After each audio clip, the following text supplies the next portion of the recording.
Hello बच्चों, let's read the question.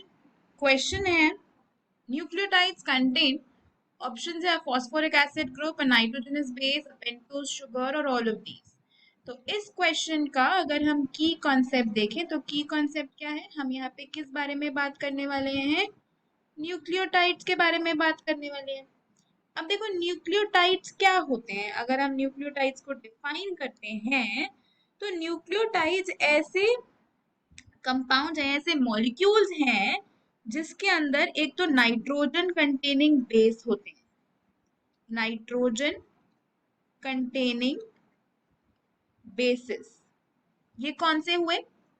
जैसे कि AGCT, ये क्या है? Adenine guanine cytosine thymine. ये किस में मिलते हैं आपको? डीएनए में। और नाइट्रोजनस बेसिस AGCU, ये किस में मिलते हैं? आरएनए में। तो न्यूक्लियोटाइड क्या होगा? न्यूक्लियोटाइड वो होगा जिसमें एक तो नाइट्रोजनस बेस हो, दूसरी चीज उसमें एक शुगर हो, एक शुगर हो जो कि अगर मैं डीएनए की बात करूं तो डीएनए में कौन सी शुगर होती है? डीएनए में होता है डीऑक्सीराइबोस और आरएनए में होता है राइबोस। और तीसरी चीज होती है एक फॉस्फेट ग्रुप। तो न्यूक्लियोटाइड्स ऐसे मॉलिक्यूल्स हैं जो तीन चीजों से मिलके बने हैं। एक तो इनमें नाइट्रोजन कंटेनिंग बेसिस होंगे जो AGCT या AGCU हो सकते हैं। फिर एक शुगर होगी, अगर डीएनए है तो डीऑक्सीराइबोस, आरएनए है तो राइबोस। तो डीएनए और आरएनए में न्यूक्लियोटाइड की चेन्स होती हैं। जैसे डीएनए में डबल हेलिकल स्ट्रक्चर बनता है तो दो पॉलीन्यूक्लियोटाइड की चेन्स जो है वो आपस में हेलिक्स बनाती हैं। तो इसलिए डीएनए में डीऑक्सीराइबोस शुगर यूज करते हैं, आरएनए में राइबोस यूज करते हैं और एक फॉस्फेट ग्रुप होता है, तो ये न्यूक्लियोटाइड्स होते हैं।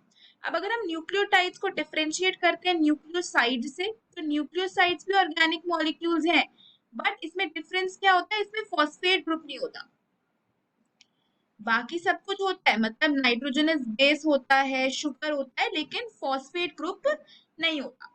लेकिन क्वेश्चन क्या पूछ रहा है? न्यूक्लियोटाइड में क्या क्या होगा? फॉस्फोरिक एसिड ग्रुप होगा, बिल्कुल होगा। नाइट्रोजनस बेस होगा, बिल्कुल होगा। पेंटोज शुगर होगा, हाँ जी होगा। पेंटोज शुगर ही होते हैं डीऑक्सीराइबोस या राइबोस, 5 कार्बन के शुगर्स।